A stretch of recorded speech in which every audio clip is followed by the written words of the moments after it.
Okay, so this section is going to be about how we attach the boards. So per the previous video, I cut these out of a much larger binding, and I preserved the sort of finished edges here. And in the end I used, and folks, if you've got a workbench or a proper way to, cut things super accurately, then by all means do that. I don't have that, unfortunately. So in the end, I just used a reciprocating saw with a very fine blade and just cut it through from the back side like this. And the result was actually quite a nice finish. Now, I should emphasize,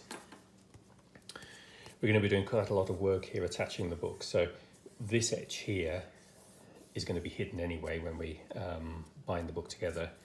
And this bottom edge is actually going to be finished with this extra sort of strip of gilded leather that we've got there.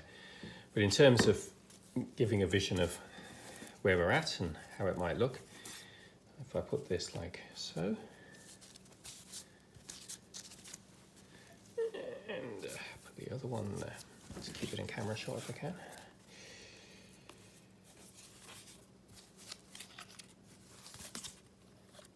Wrong way around. There we go.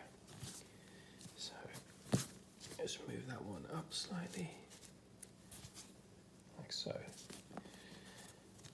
That's how these are ultimately going to be attached. So you already have a vision of how this book is going to start to look on the shelf when we're all said and done. So the next thing I'm going to do is I'm going to strip away about 3/4 of an inch of leather down here, same on the other board, and we're going to then prepare to drill the holes to receive this this twine, which will actually do the board attachment. I'm going to use I wish I had a slightly finer drill bit than this, but I don't think it's going to be a problem to use this. And so I'm going to be making a pattern of 3 holes in each. And what that does is it replicates how the original bookbinder fashioned these bindings, actually. A hole here, here, and here, and then the twine was brought through and looped round and under, and in some cases actually tied underneath. So we're going to be doing a lot of that, but it's going to involve 3 sets of holes like so that will be set to receive the twine. But first step is remove this section of leather. Okay, so we've stripped away this section of leather all the way around. In actual fact, that gave us a useful extra little bit of leather here that may prove handy later.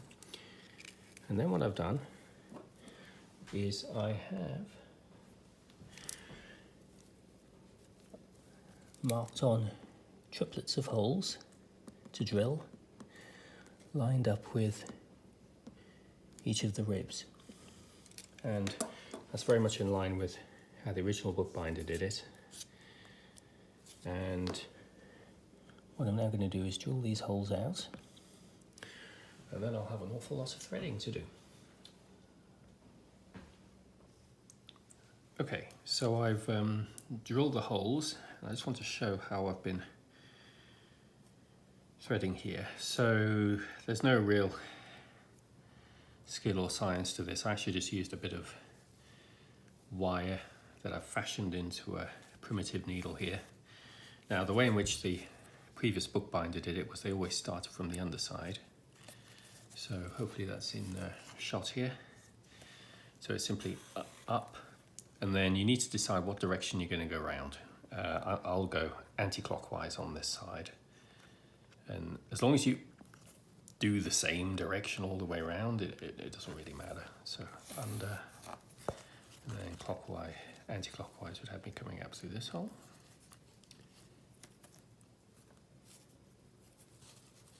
There we go. All right. That's one. Take the next one. Okay.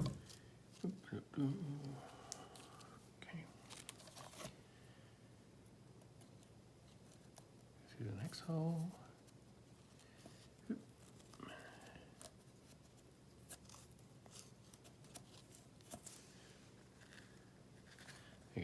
sure to go get this guy out of the way. Anti-clockwise again, which would this time take us to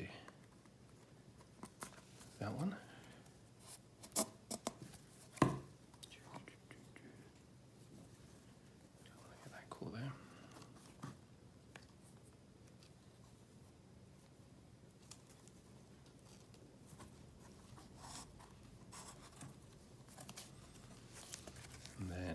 Think about the snake. That's going to have you going back through there.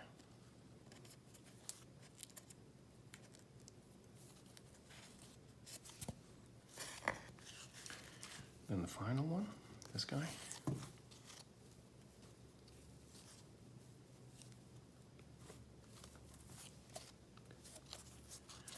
This time up through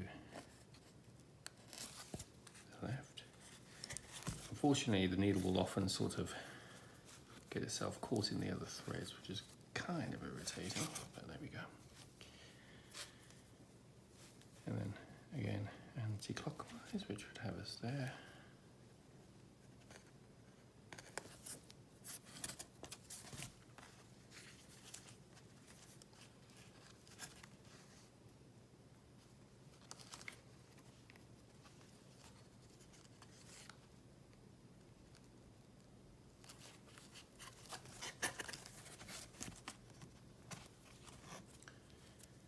And up through the final hole,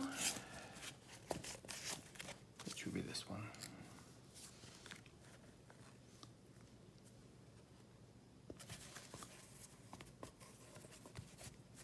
Yeah, which should be this guy here.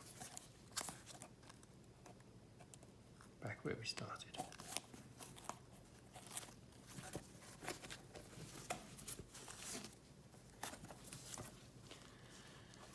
Kind of answers the, there we go. So what you end up with is a symmetrical pattern like this, and then to finish it, what I do is now be careful here, you don't want to rip this, so don't never use force here, but I would sort of just tighten these through the loops like this. Just each goes through its opposite loop, as it were. Like that. So you end up with this nice sort of triangular, sort of loopy symmetry. Now if you pull on the loops gently, here, here, and here, what you're going to do is you're actually going to gently tighten these strings here and draw the board back. And then when you've got the desired tension, that's about right, you can pull on the strings like this. Have I got the right one? Should be this one. Come on. There we are. And the whole lot will go into place. So, I previously did the other side to that effect. And so that's the result. That's how the board gets attached. And obviously we're going to glue this, put the fabric down, leather, and so on to hold this on in place. Note, I should just point out that the board sits, you'll notice it's really quite loose here. I've left plenty of room, and the board sits, if you like, in front of here. It doesn't sit back like this. And that's pretty critical, because what we want to do later on is to have the leather sort of come round in this sort of shape. So there's a bit of give in the leather. But there we go. So that's the boards threaded.